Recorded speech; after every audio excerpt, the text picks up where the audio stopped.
শুধু একজন ব্যক্তি পরপর দুবারের বেশি প্রধানমন্ত্রী হবেন না, এটি আইন করে রোধ করাই কি শুধু সংস্কার?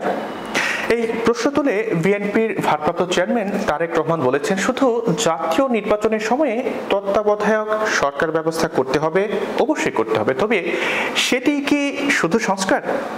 বাজার ব্যবস্থা, চিকিৎসা ব্যবস্থা কি সংস্কার নয়? একজন রাজনৈতিক কর্মী হিসেবে মনে করি এটি সংস্কার।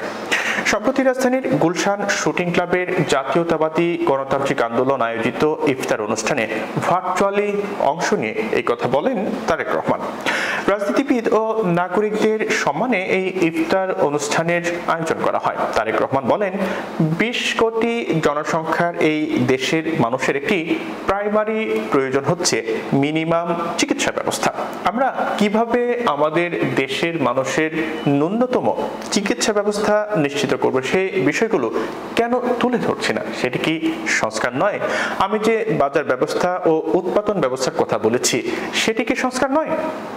বিএনপির ভারপ্রাপ্ত চেয়ারম্যান বলেন, সংস্কার আরো হতে পারে। আমাদের ভবিষ্যৎ প্রজন্মের জন্য আমরা যদি সঠিক শিক্ষা ব্যবস্থা গড়ে তুলতে সক্ষম না হই, তাহলে কি করে আমাদের পক্ষে সম্ভব এই দেশকে সামনে এগিয়ে নিয়ে যাওয়া? কি করে সম্ভব একটি সমৃদ্ধশালী দেশ গড়ে তোলা? অবশ্যই আমাদের এই বিষয়ে বিতর্ক থাকা উচিত। প্রতিটি দলের কর্ম পরিকল্পনা থাকা উচিত।